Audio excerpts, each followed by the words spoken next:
परिवारवाद को अखिलेश ने बनाया हथियार। अखिलेश के सामने बीजेपी लाचार। अब नहीं काम आएगा बीजेपी का ये दांव।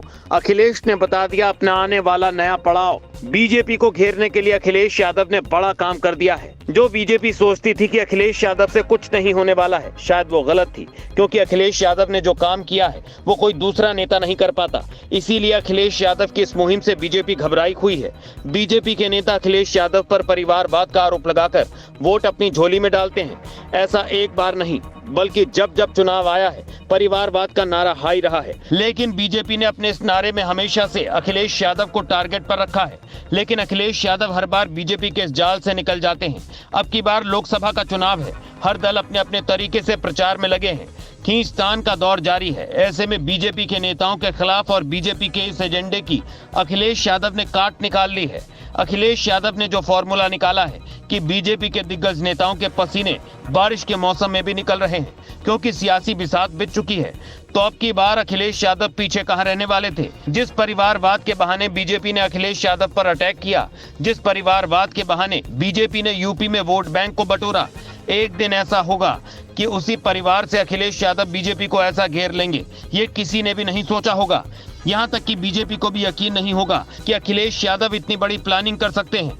अखिलेश यादव ने अपने पूरे परिवार को इस बार के चुनावी मैदान में उतार दिया है। सबको अलग अलग जिम्मेदारी दी गई है और सबकी अपनी अपनी सेटिंग है, लेकिन टारगेट एक है, बीजेपी को हराने का। ऐसे में इस एजेंडे पर अखिलेश ने किस तरह से काम किया है, अब जरा उस प्लानिंग पर भी बात कर लेते हैं और बताते हैं कि अखिलेश ने बीजेपी की घेराबंदी यूपी से दिल्ली तक कैसे कर दी है। इस बार के चुनाव में अखिलेश यादव कोई कमी नहीं छोड़ना चाहते हैं, क्योंकि 2024 को लेकर जो मामला था उसकी शुरुआत मैनपुरी उपचुनाव से ही कर दी गई थी। मैनपुरी उपचुनाव में अखिलेश ने सिर्फ जीत ही हासिल नहीं की और वहीं से अपने नाराज चाचा शिवपाल को वापस ले लिया। ये सब अखिलेश की प्लानिंग 2024 को लेकर थी, क्योंकि यहीं से शुरुआत होने वाला था। उसके बाद अखिलेश यादव ने परिवार संग बारी बारी बैठकें की, फिर शिवपाल यादव को जिम्मेदारी भी दे दी है। अखिलेश यादव किस तरह से घेराबंदी कर रहे हैं, अब जरा इस पर ध्यान देते हैं। शिवपाल यादव को पूर्वांचल और बुंदेलखंड की जिम्मेदारी दे रखी है, इसीलिए शिवपाल यादव लगातार जिलेवार दौरे कर रहे हैं। अखिलेश यादव ने पश्चिम के लिए जयंत चौधरी से गठबंधन कर रखा है और खुद पश्चिमी यूपी में फतेह के लिए उतर चुके हैं। ये सेटिंग सिर्फ यूपी में नहीं है बल्कि दिल्ली तक में भी है।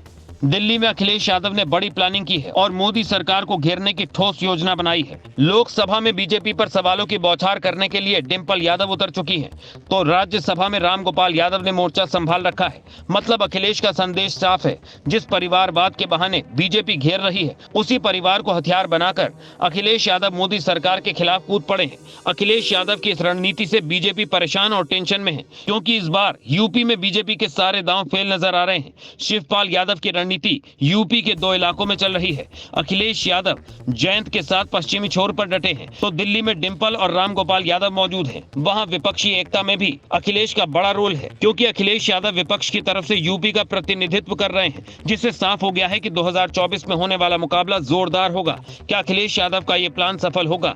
आपकी क्या राय है? कमेंट बॉक्स में हमें जरूर बताएं।